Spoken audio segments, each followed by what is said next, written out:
civilmedia.mk. Слободно, независно, отворено. Институтот за општествени и хуманистички науки Скопје, чиј основач и прв човек сте вие, неодамна ја објави анализата на политики под наслов "Од заробување на административниот ум, поларизација на односите меѓу граѓаните и државата". Дали може да ни кажете за што се работи? Која е целта на оваа анализа? Кој и на каков начин треба да ја прочита оваа анализа и што очекувате од главната целна публика на оваа опсежна анализа?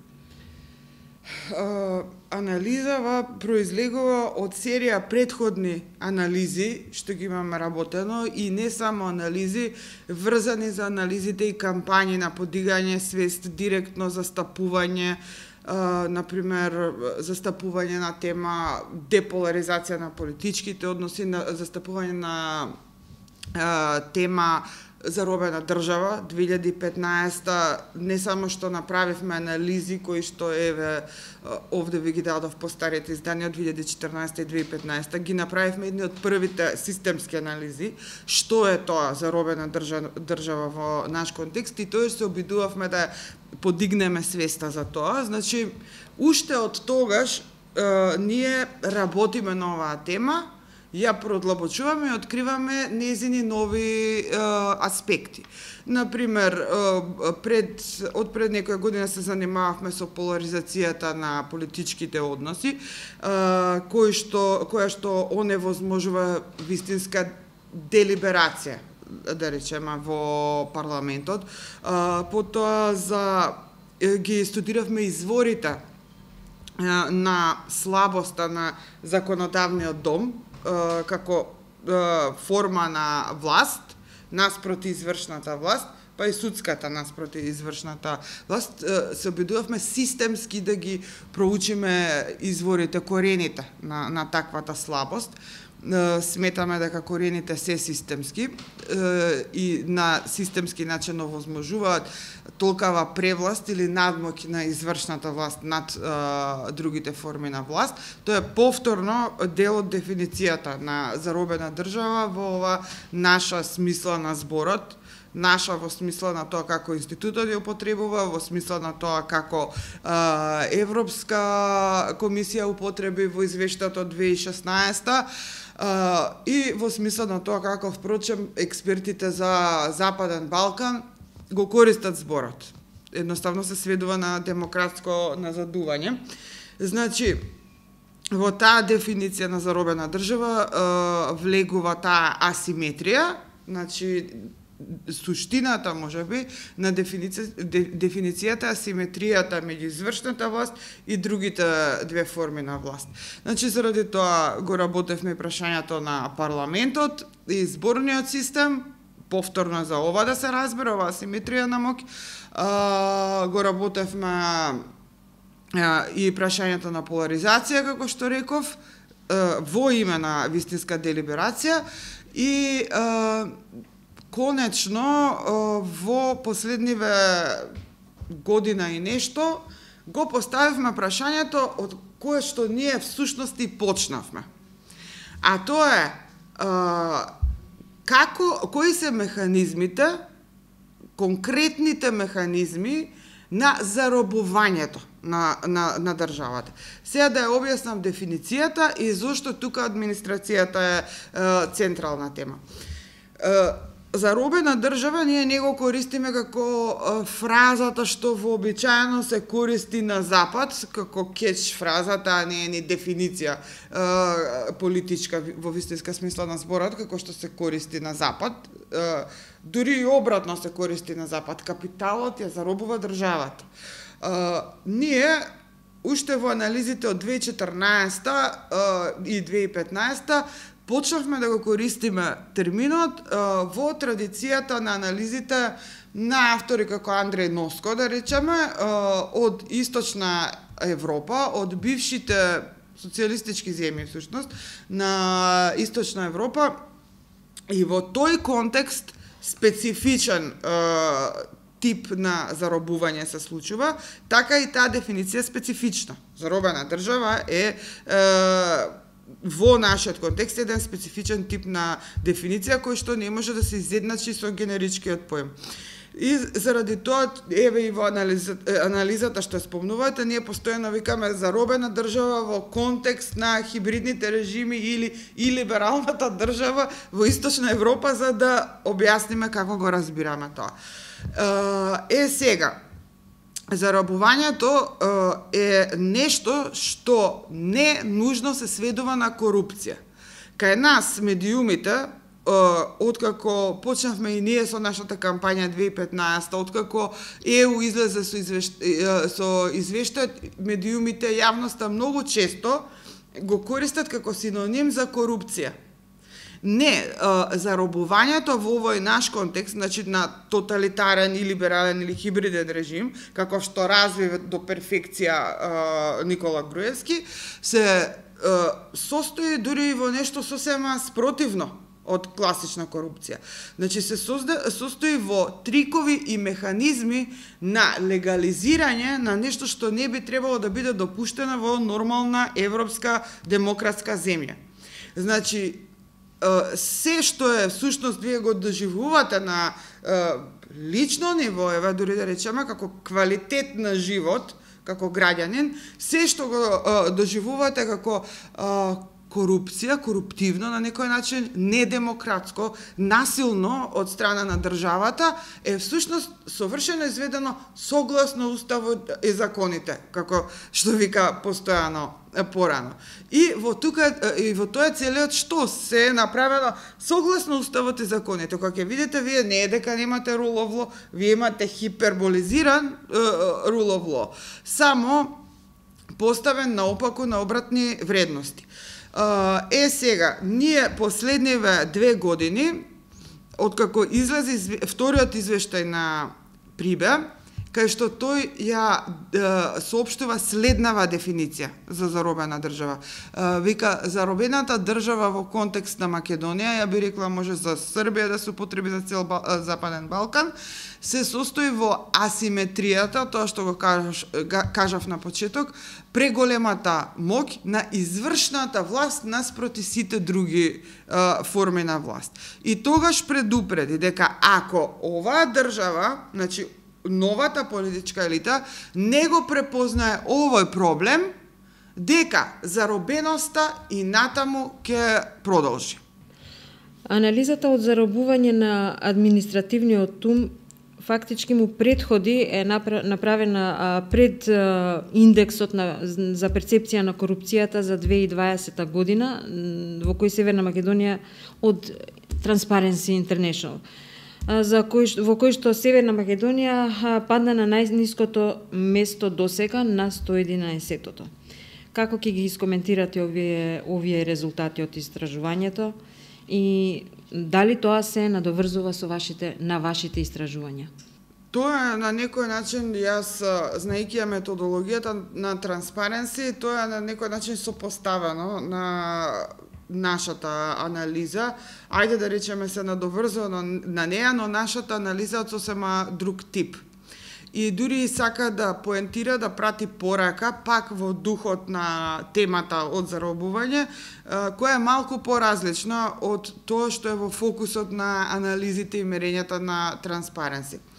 Ние во оваа студија за административниот тум и неговото одзаробување се концентрираме на бирократската неефикасна администрација која има приод кон легализмот, кој што е спротивен од европската филозофија, а тоа е дека администрацијата треба да му служи на граѓанинот. Тука зборувам за обичниот граѓанин. Дека граѓанинот и неговото достоинство, пазете, е во центарот на добрата администрација. Тоа е тоа што ја дефинира како добра администрација. Ние заклучивме дека кај нас има обратна логика. Ги анализиравме текстовите на законите и дојдовме до заклучок дека имаме таков процедурализам на кој што не му е гајле за основната вредност на доброто администрирање, која што го става граѓанинот во центарот и која што е меѓу другото една од вредностите, односно темелните права, формулирана како темелно право, правото на добра администрација. Добрата администрација има две карактеристики. Таа е ефикасна и таа е ефтина. Таа е ефтина во смисла на време и пари за граѓанинот, ефикасна во полза на граѓанинот. Вие имате процедурализам, кој што значи бесконечни лавиринти за граѓанинот, значи напор, време и пари за најбанален документ да се добие и во самиот законодавен текст целата логика е таква што државата постојано бара доказа она, скенирано, кога би било скенирано би било добро, судски преведено, нотаризирано, дупло нотаризирано и така натаму, значи целата логика е така поставено што како државниот апарат да се штити сам себе од граѓанинот, наместо да го штити граѓанинот од себе. Затоа што државата и незините институции, јавните институции се тие што имаат моќ. Граѓанинот е сам и слаб. Особено ако не е од високата класа. Значи, целата логика е пресвртена наопаку. Така што анализава покажа на сите текстови што ги считавме како материјални закони во делот на процедурализмот, дека воопшто не е точно дека законите ни се добри, имплементацијата ни е лоша. Напротив, сите поединечни закони, материјални закони, ни се лоши во делот на процедурализмот, од причините што сега ги објаснив, и го стават граѓанинот во постојана агонија за најбазични услови.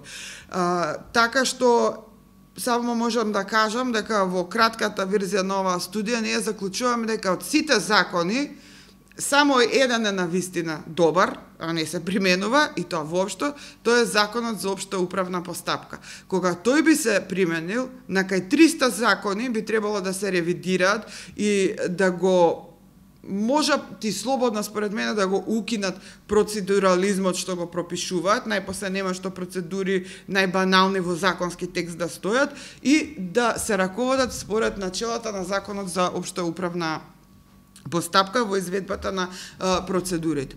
Така, ние тврдиме во таа студија дека дигитализацијата ништо нема да донесе во смисла на добра услуга и демократизација, доколку оваа логика не се пресврти. Сега што сакам да кажам? Ова е нешто што го наследивме, значи до перфекција развиено и го наследивме од климаксот на заробувањето, на времето на Никола Груевски. И тој тип на административна логика и ден денес владе. Значи, владата на СДСМ или не успеа да го препознае како проблем и да свати дека буквално во административниот процедурализам лежи и правната неизвестност, и, ајде да кажеме, садистичниот, па и отуѓувачки однос на државата кон граѓанинот, и со тоа се создава поларизација сега по друг тип, граѓанин-држава.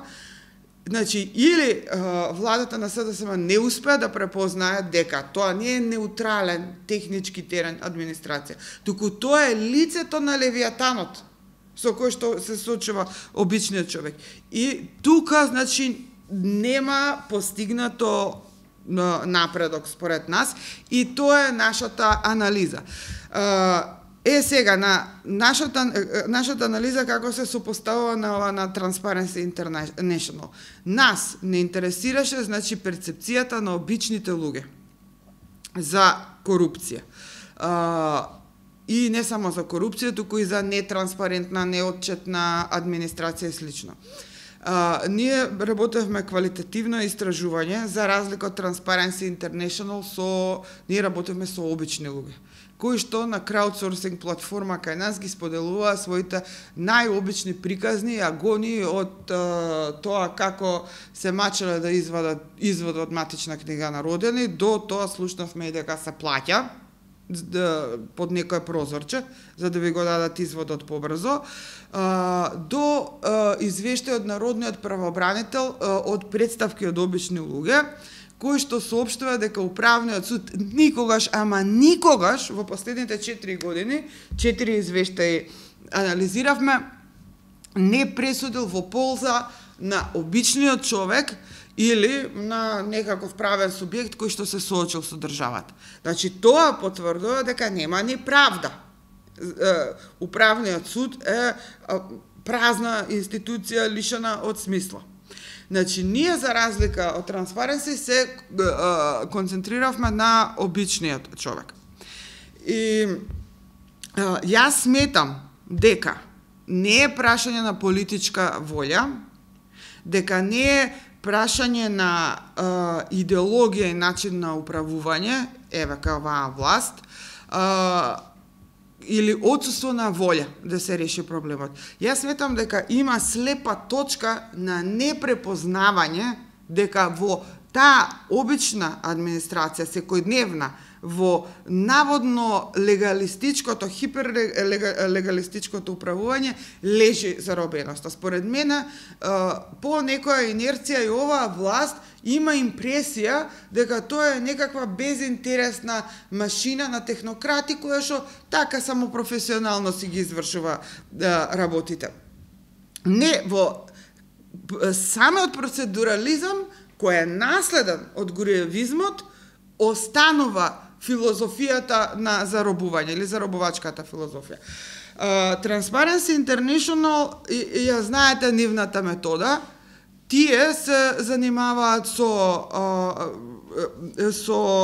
не се занимаваат, туку го темелат, емпиријата, да кажем, емпириската подлога на нивната анализа и аргумент, нивниот индекс е сочинет од податоци кои што се собрани од елитата.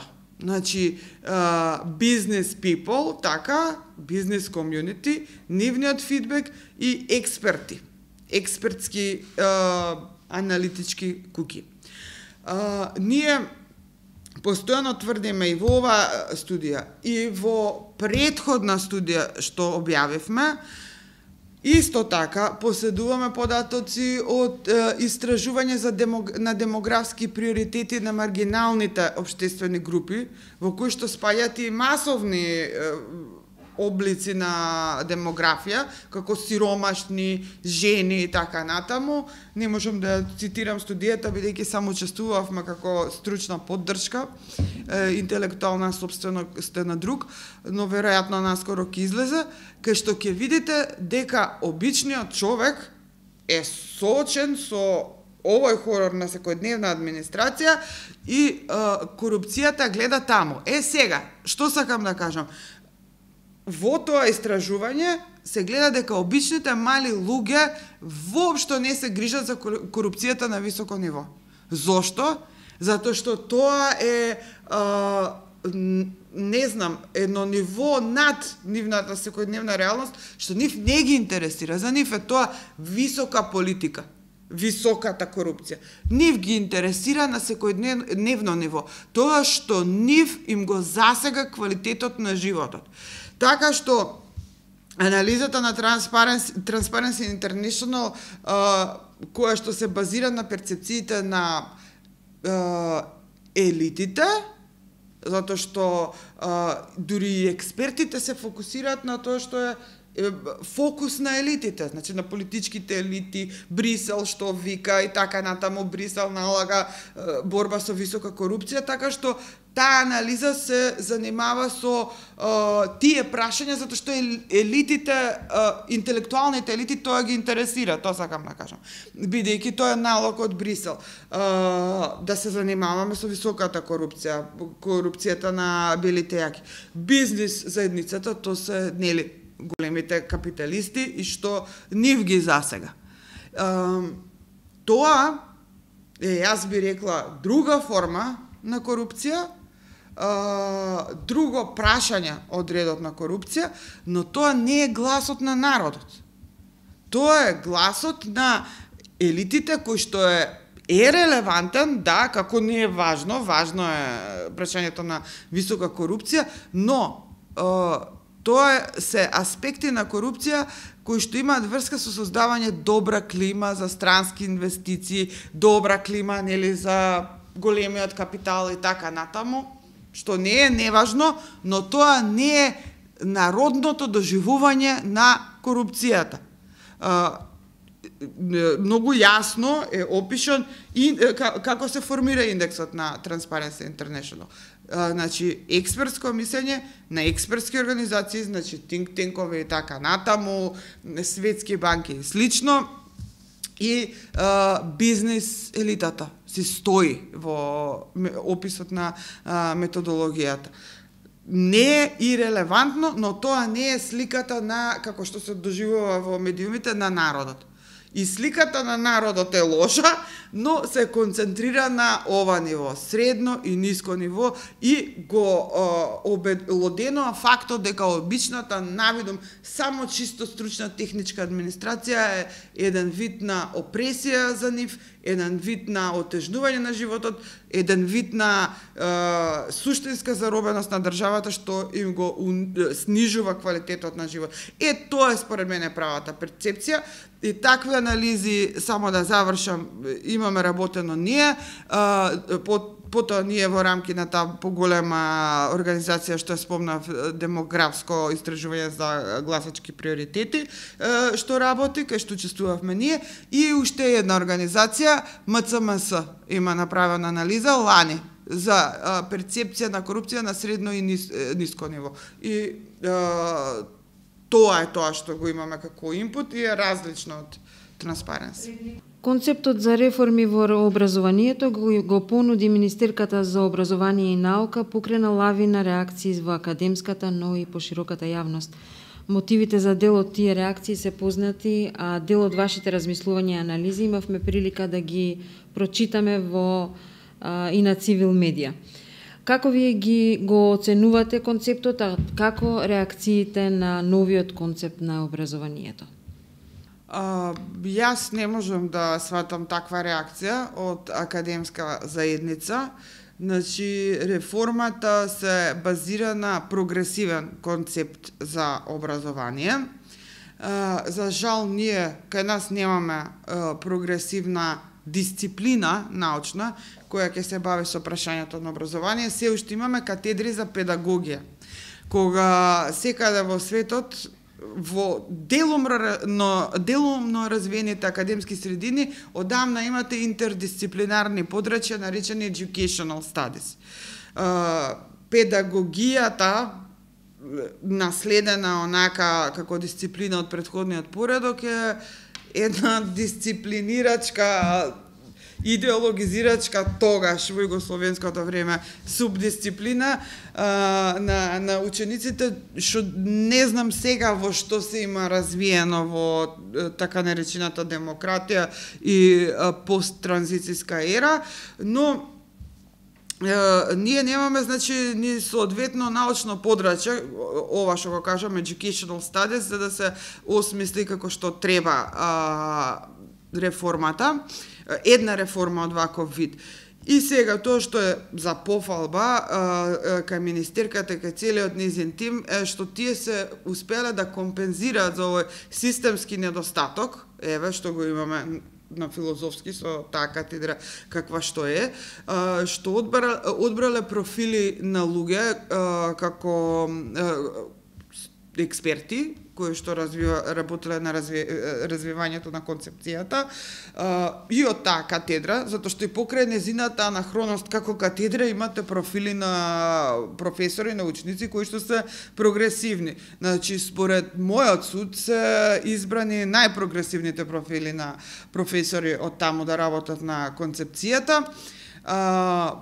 Авторитети како Бешка не сакам ни да ги коментирам. Ако некој е авторитет кај нас на тој план, тоа е Виолета Бешка. Значи, успеале да создадат еден прогресивен тим кој што има на вистина европски концепт за образование осмислено.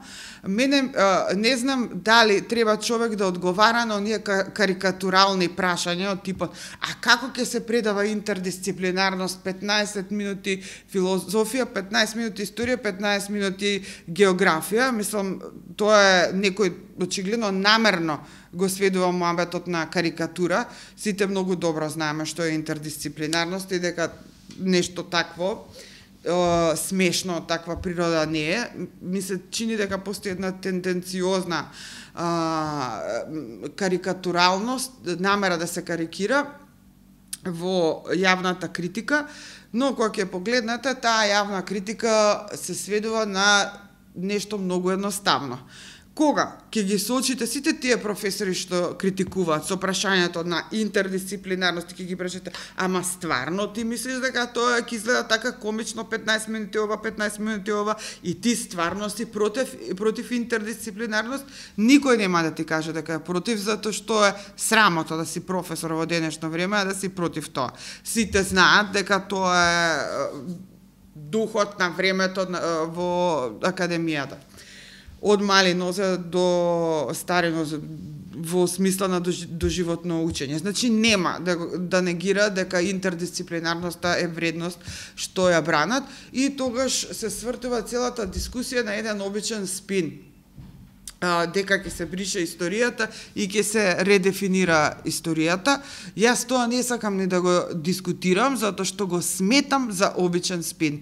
И тоа беше очигледно дека е спин и целата реформа и целата незина смисла се сведе на тој еден обичен спин.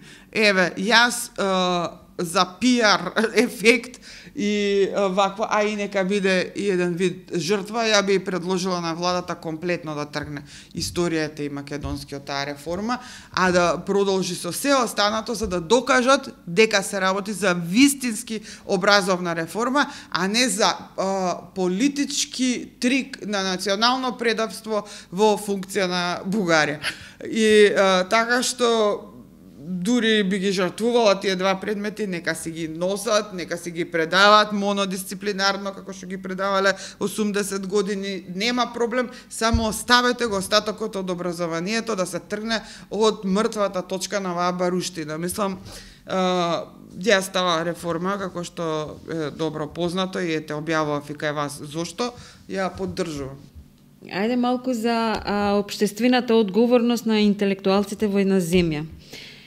И на кое ниво е таа општествена одговорност на интелектуалците во Северна Македонија? Ние сме прилично гласни сите и сите се сметаме за прилично одговорни и често се огласуваме.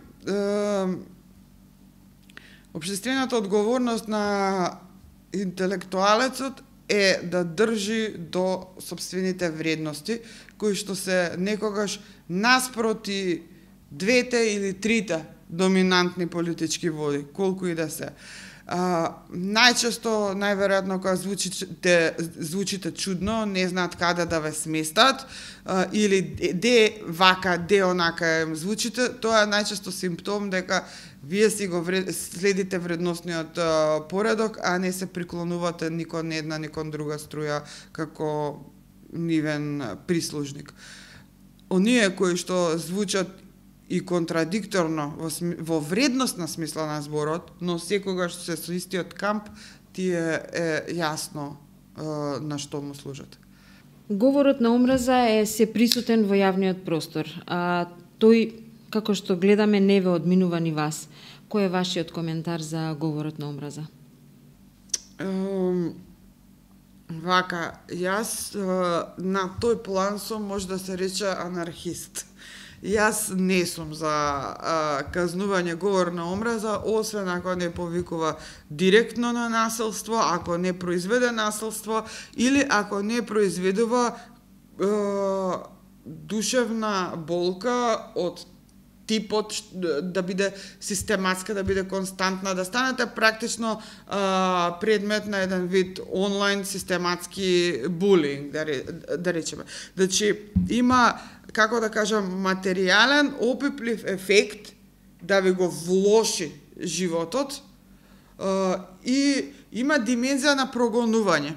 Да речеме, јас само против една личност сум јавно сум покренала прашање, сум поднела представка, па на крај и се задоволив само со обично извинување, не отидов на суд, нити би одела. Кога сега таа личност, да речеме, веќе имаше димензија на стокинг, значи цело време се занимава со вас, вие сте му цело време тема.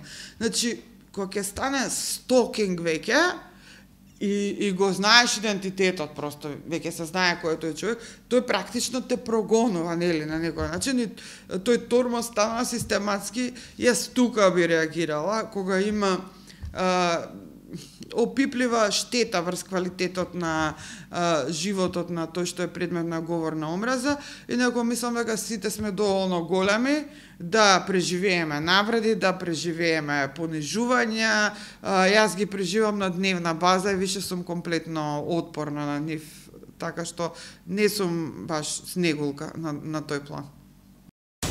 Civilmedia.mk. Слободно, независно, отворено.